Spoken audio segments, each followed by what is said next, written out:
Hello and welcome to this video where we will put our recently built time machine to the test. We are going to have a look at more than 20 games from 1989 up to the year 2000 and we'll check out how well they will be playable on this machine. For this I specifically picked games which are prone to problems, either problems with emulators struggling with the games or problems when running the games on original hardware and how to fix them, if that's actually possible.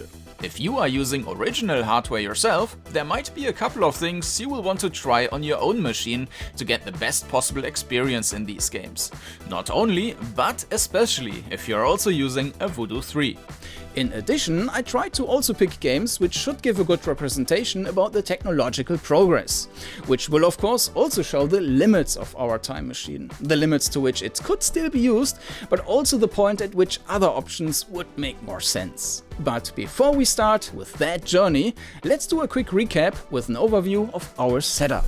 The goal was to assemble a machine that can run as many games from the 90s as possible with optimal settings and performance.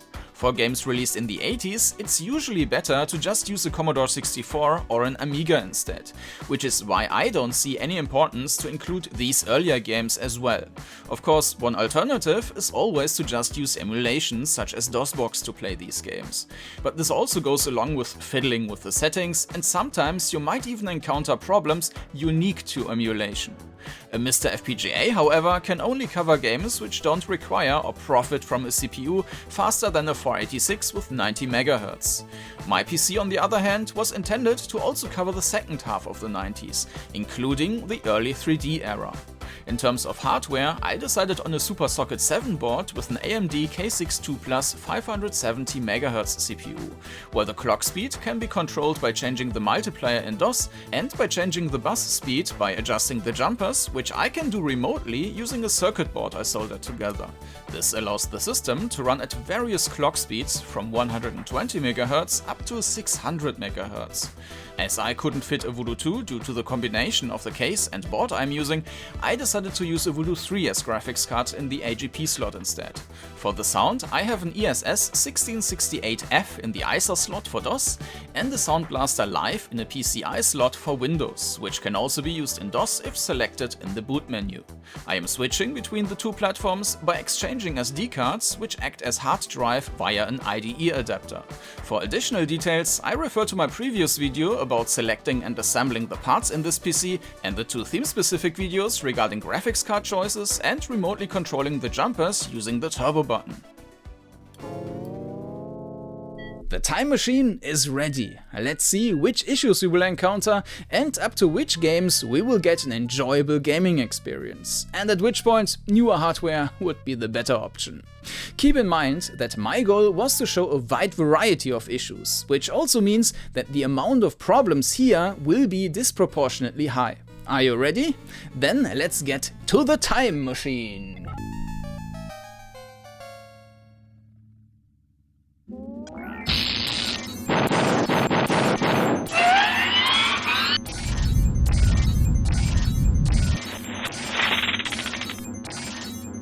Well, I'll be.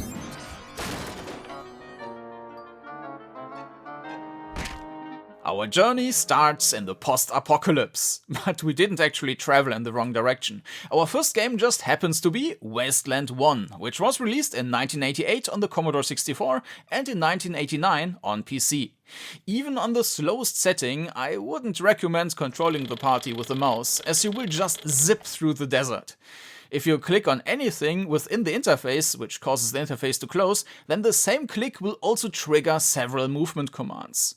As long as you limit yourself to just the keyboard, Wasteland 1 is playable, but of course that's not really optimal, and ideally you would slow it down further using additional tools. As previously mentioned, I don't consider it important if the PC can't handle all games from before 1990 perfectly, as you'd usually get a better experience on the Amiga or Commodore 64 anyways.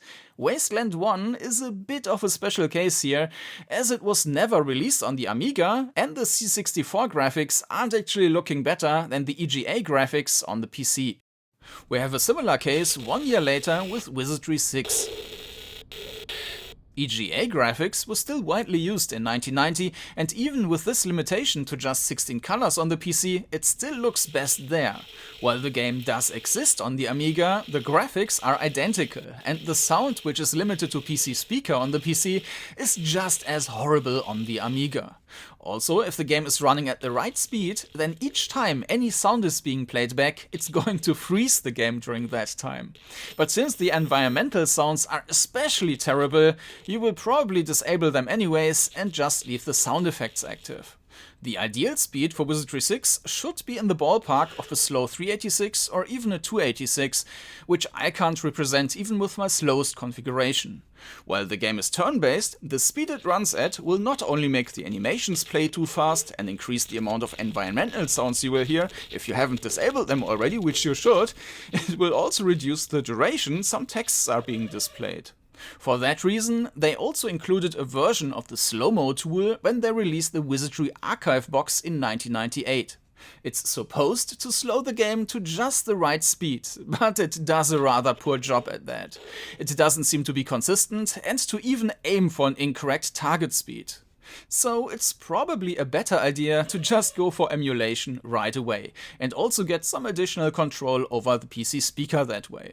Whether or not you really want to put yourself through that is of course up to you. But anyone who wants to start Wizardry 7 with an imported party won't have much of a choice.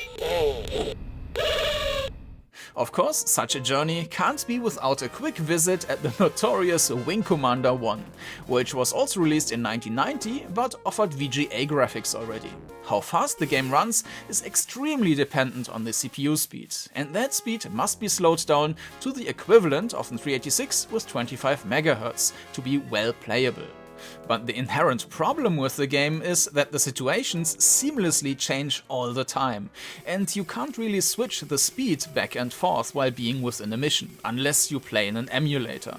So with my hardware configuration, which can represent 25 MHz, I already get the most out of it. But if you are fine to continuously change the speed up and down, you might prefer to run it via DOSBox. That's just not possible on original hardware. 1990, id Software had shown with Commander Keen that smooth scrolling is also possible on the PC. Starting with the fourth installment, which was released in 1991 already, some graphics cards, including some by ATI and Matrox, have serious issues with that scrolling. These issues don't exist on the Voodoo 3, and the game runs perfectly smoothly. While Keen 4 isn't too impressive today with its EGA graphics, it's a game which is still quite fun to play.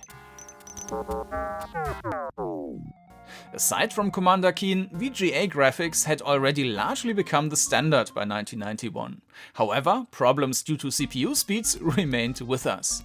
While the first Eye of the Beholder game released this year had no speed-related issues, things get complicated with Might and Magic 3.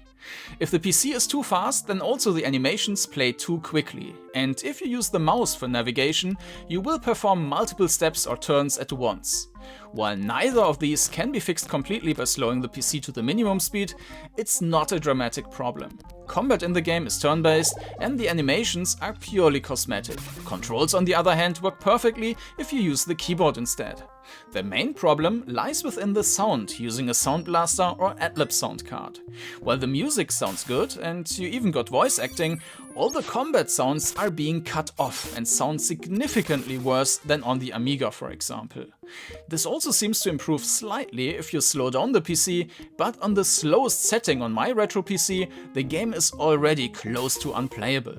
I then used emulation to test what happens when you slow it down even further, but even at completely unplayable 4 frames per second, you can still clearly hear the issue.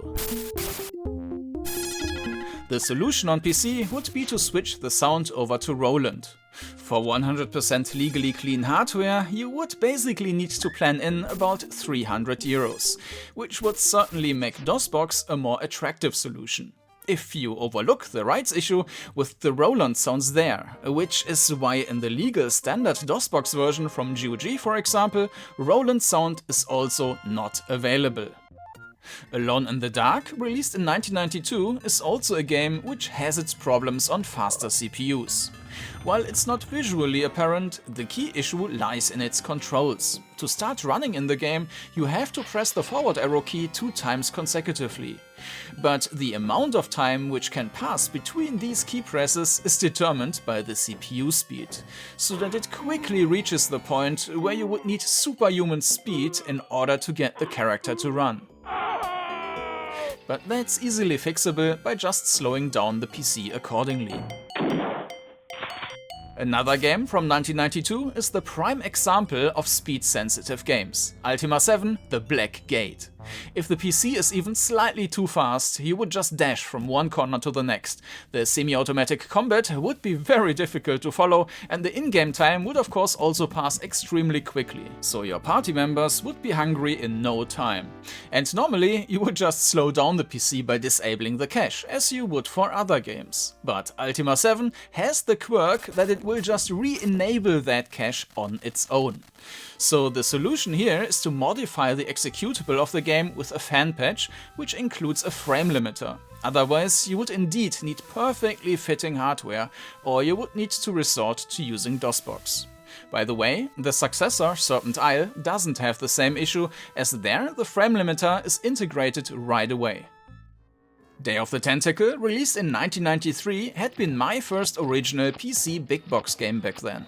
It had been mentioned that the game has broken ad-lib sound on hardware that is too fast. However, my Soundblaster compatible card from ESS seems to have no issues, so that the game seems to run perfectly fine even on fast settings.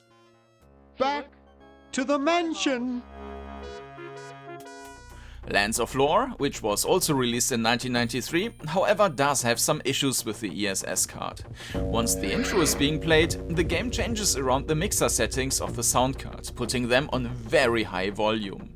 On the ESS card, this massively amplifies all the background noises and leads to very unpleasant fading of some sounds. Meanwhile, on the PCI card, some tones sound slightly off, and for example, there are crackling sounds when bumping into a wall. The problem with the mixer settings can be solved easily though, by using a program called MIDI-TO, which locks the mixer and prevents tampering from other programs. In 1994, Bullfrog's Theme Park was released, and similarly as Descent from the same year, it got a speed problem which can be moved by changing the screen resolution. If you want to play the game at a low resolution, you need to match that with a slow configuration, and if you want to use the high resolution, you will need a faster setup. The catch with Theme Park is that if you switch to a high resolution, which runs at the correct speed, the animations and the menus are too fast. So you either have to accept that, or play at the lower resolution and slow down the computer accordingly. At least both options are available on this machine. Another release in 1994 was Hanse die Expedition, at least in Germany, since there was no international release. This is basically a remake of Hanse from 1986, an economy simulation originally released on the Commodore 64. In this game you will encounter a couple of problems in emulation, depending on the version and configurations you use in DOSBox. Pressing a button is generally not interpreted as a single click, and instead the game continuously checks if the button is currently pressed down. So if the PC or DOSBox is too fast, a quickly pressed mouse button will be interpreted as multiple clicks already. If you are in the city view and click on a house, you will not only enter the house but zip right through into the back room. In DOSBox you will also potentially get ugly in-between screens whenever you change from one location to another. These glitches will not show up on original hardware. By the way, you might also encounter the error 200 when installing the game. That one will always occur when the PC exceeds a speed of about 500 MHz. In 1995 we got the release of Hi-Octane by Bullfrog, which according to its box requires a 486 with 50 MHz. But with that CPU the game will be hardly playable. On my PC, set to a speed equivalent to a Pentium with 100 MHz, the slowest option with the cache enabled, the game runs slightly too fast with full details at low resolution. The best experience you will get in this game when you increase the resolution to 640 to 480 and match that with a configuration which equals a Pentium 2 with 233 MHz, a CPU which only became available about 2 years after the release of this game. In this case, I benefit greatly from the ability to fine-tune the speed of the PC so freely and precisely, at least when I want to play the game on the high resolution. Kingdom of Magic from 1996 is an obscure point-and-click adventure featuring a gigantic world inhabited by countless characters who are all voiced. Wow, ein Elvis-Double. Los, sing was. Using DOSBox, you might encounter an issue that dialogue options are flickering. This problem can be solved easily though by restricting the CPU. On my original hardware, the game just works perfectly fine.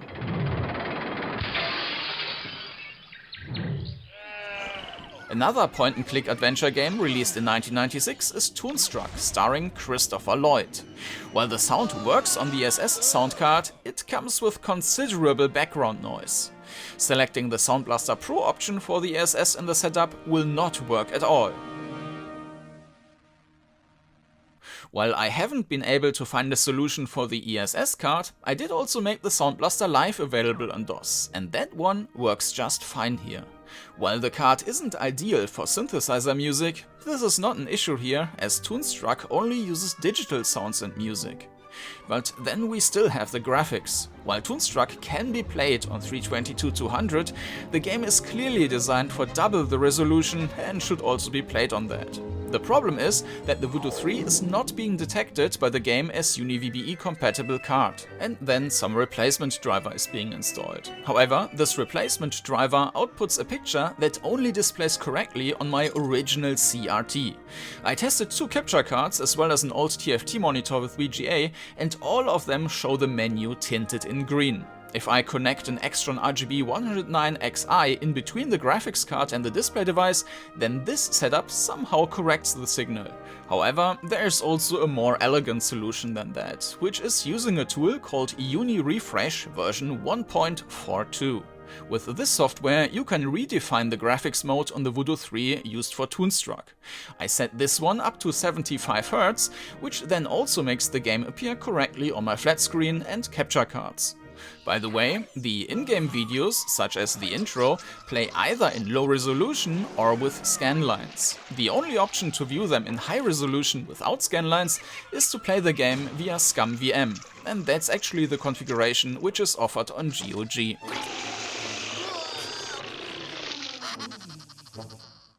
Tomb Raider was released in 1996 as well and is the first game on our journey which supports 3D hardware acceleration. However, it didn't do so right away in the version it was originally released in, which you could only play at 322-200 in DOS and at least in 640-480 in Windows software mode. But then there had been various individual patches for different 3D accelerators. For 3dfx cards there are actually 2 separate patches. The one which should also cover the Voodoo 3 does cause my PC to crash right at startup, independent of what memory settings I use when booting the PC. Using Windows, I can now play the game with 3D acceleration, but the game is far too dark, and adjusting the brightness in the driver also did not help at all. I also realized that the texts in my German Tomb Raider version were now in English, and that even happened using the patch which was shipped together with my budget version of the game. So it's not optimal, and if Lara should have a shadow, you actually must play the game on a Voodoo 1. So personally, I would rather play the remaster of the game from 2024 instead. Die Fugger 2 is another economy sim similar to Hanse, named after the Fugger family, and also only released in German. This is a game which shows that in 1996, 3D technology wasn't the only aspect of graphics which was advancing. When installing, you can choose whether you want to install the game with just 256 colors or with 32,768 colors, which is 15-bit. However, using the Voodoo 3, this mode cannot be installed or selected. The card simply does not support 15-bit of color depth. I tried various workarounds with special drivers, but nothing works. The only option to run the game in that 15-bit mode is to use a different or additional graphics card, which can be put into one of the remaining PCI slots and can be defined as a new primary card in the BIOS. Using an S3 Trio 64V2DX, for example, which like the game was released in the year 1996, the game can also easily be installed and played in the high color mode. In both of the versions, the game runs in a 640x480 resolution and looks quite decent. But the 15-bit version does indeed look a little bit nicer. But if I was to limit myself to only using the Voodoo 3, I would need to accept that only the 256 color mode would be available to me. 1996 was also the year of Screamer 2, and with that, it can also be counted as one of the first games featuring 3D hardware acceleration. And like several of these games, it does only work with an accelerator by 3dfx. In this accelerated mode, the game does look prettier, but it will also display a glitch. If you look closely, you will see horizontal lines popping up occasionally, and this does not appear in software mode. For the software mode, you also have the option to choose normal color depth and additional colors. In this game, you might even bump into two problems using a Voodoo 3 card. The first one being that the card is too new to work with a 3dfx acceleration. Luckily, in this case, this can be fixed easily by just manually copying in another driver file. This will not work with all games though, as some of them have the drivers basically baked into the game files. And this actually seems to be the case for the software mode in this game when featuring additional colors. The UniVBE drivers are integrated into the game files and they don't support the Voodoo 3 card. Well, at least in the German version, which is actually called Bleifuß 2. But after I heard from someone that it works fine in the English version, I just copied over the English executable into my German install, and voila, it works. Possibly because that one has newer drivers baked in. And when starting the game, it was still entirely in German. A weird workaround, but if it works, it works. 1 year later, in 1997, the first Grand Theft Auto presents very similar issues. Even though the first GTA is being played from a bird's view perspective and lots of the graphics are 2D, the game does profit from a 3dfx exclusive 3D hardware acceleration, and it does so significantly.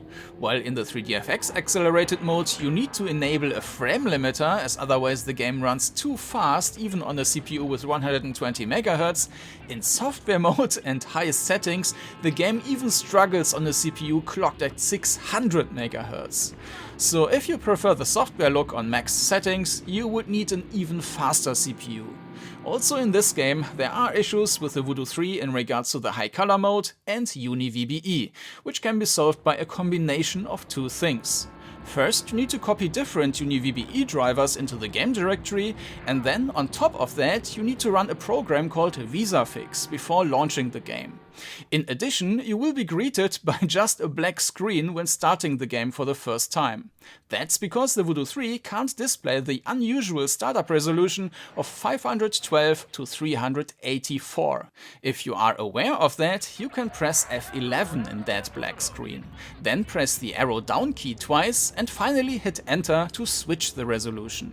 If you want to play GTA with a software look, I'd rather recommend an unofficial version of the game, which had been patched up for modern machines. This version offers no support for the 3dfx mode, which got more softly drawn graphics. But whether that's a big loss is for you to decide. Lands of Lore 2, released in 1997 as well, no longer used the grid and step-based system from the first part and instead switched to a free movement system. And to make it look a bit prettier and make it run much faster, this game also received a patch after release, adding 3D hardware acceleration, which however has a couple of weird quirks. Generally, DOS and Windows is handled separately by the game. There's one executable for DOS and another one for Windows. Of course, in both operating systems you can also run the game in software mode, which in this case is running at a resolution of 640 to 400 and has the same issue as Toonstruck, which can also be solved the same way.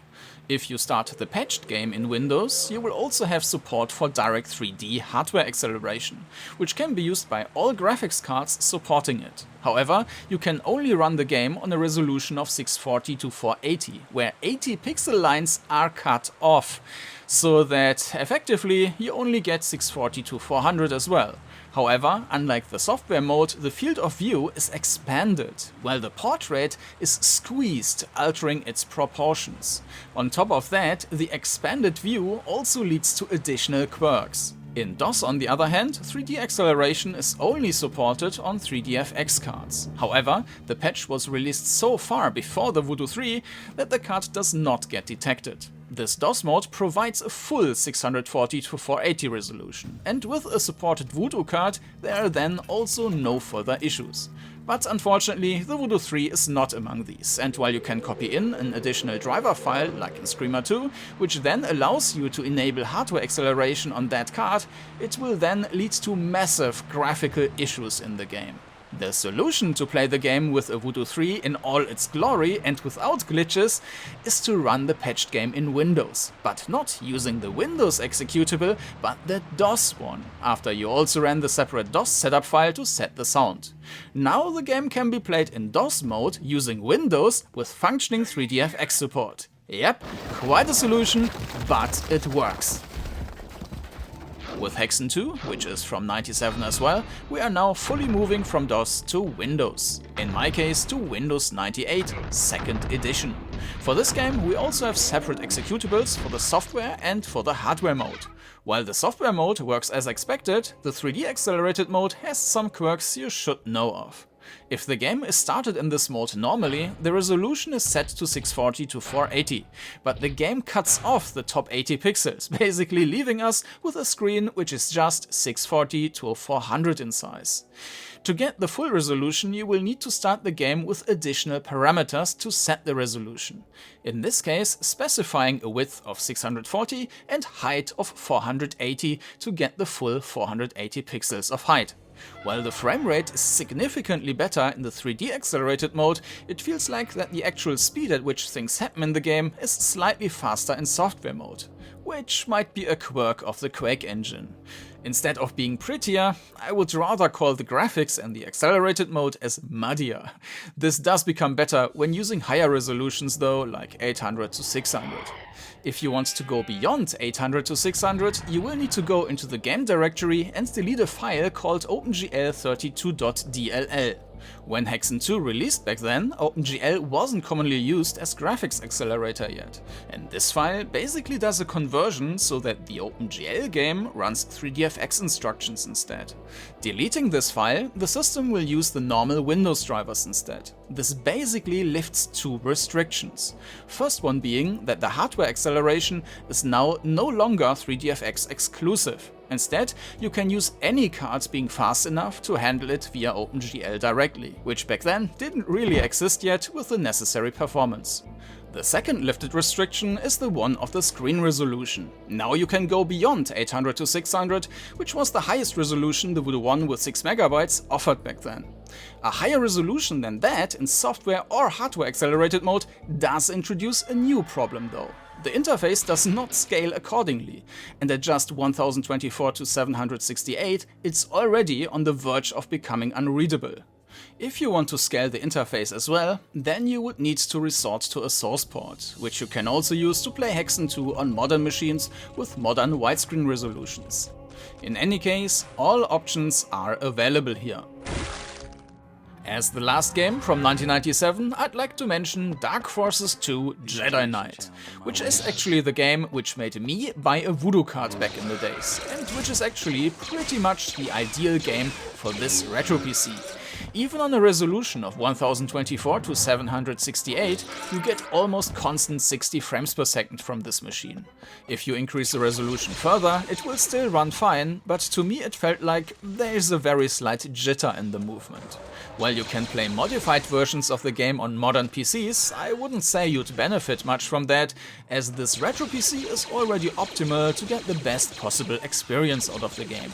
By the way, the 3D hardware acceleration in this game is no longer 3dfx exclusive, like it was in Hexen 2, Screamer 2 and GTA 1, but can be used by all graphics cards capable of direct 3D.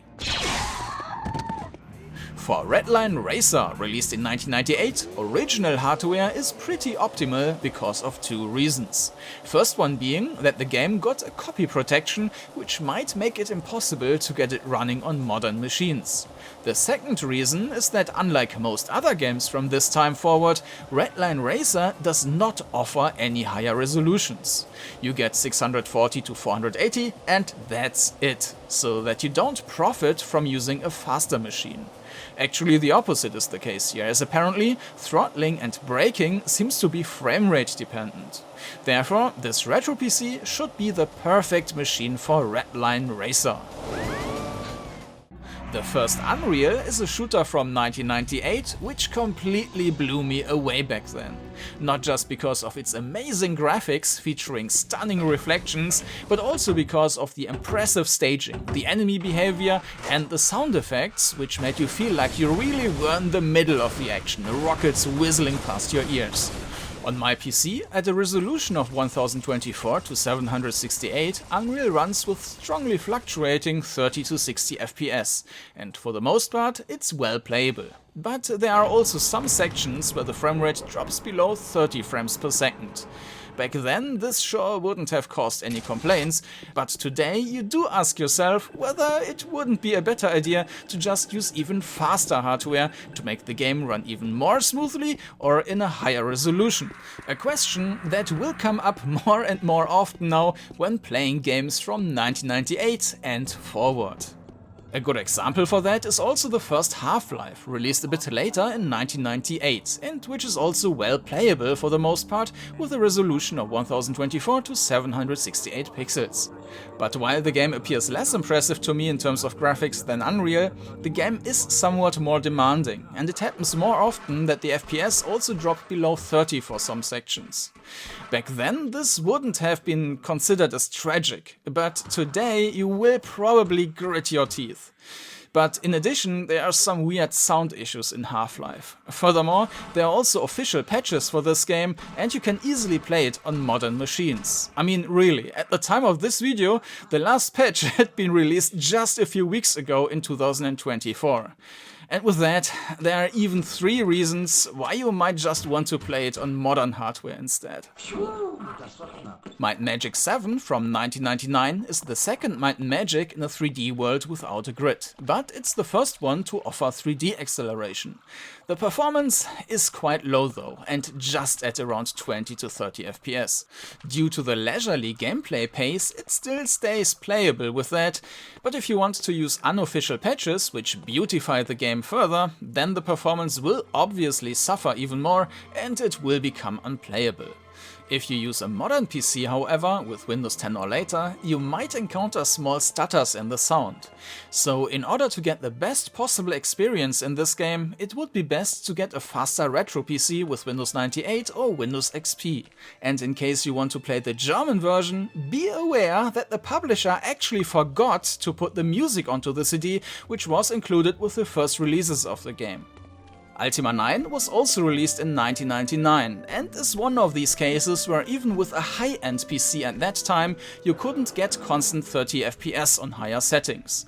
In my case, I guess that especially the CPU and the architecture are holding back the PC far too much, so that on 640 to 480 and low settings I don't even get stable 20 FPS, which the German GameStar magazine basically considered as maximum fun when talking about the game in the February 2000 issue. So to get a truly good experience in this game, I would definitely recommend to use a PC which is much newer than the game itself. Our final stop is at No One Lives Forever from the year 2000, a game where you can clearly see that the CPU reached its limits. No matter whether I set it to 640 to 480 or 800 to 600 on low or medium details, it doesn't have much of an impact on the frame rate. The frame rate will frequently drop below 20 frames per second, and with that, Nolf isn't really much fun. For an enjoyable experience in this game, you'd clearly need a newer and faster PC as well.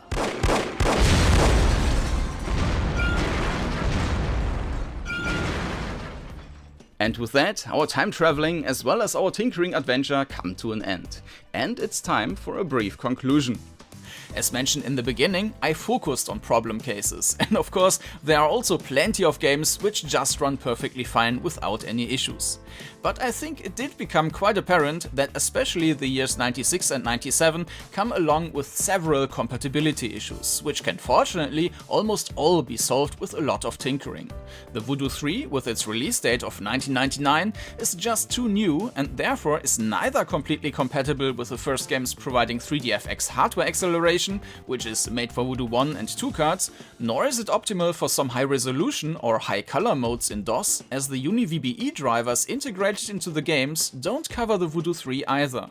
Of course, you need to keep in mind that all the games which caused trouble in the glide mode would be limited to just the software mode on cards from any other manufacturers.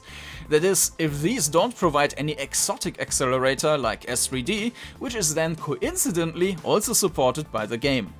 But I think it's safe to say that the Voodoo 3 is slightly beyond the sweet spot the rest of the PC is focusing on, which also includes the CPU. While that one was only released in the year 2000, it's actually a latecomer for a much older platform.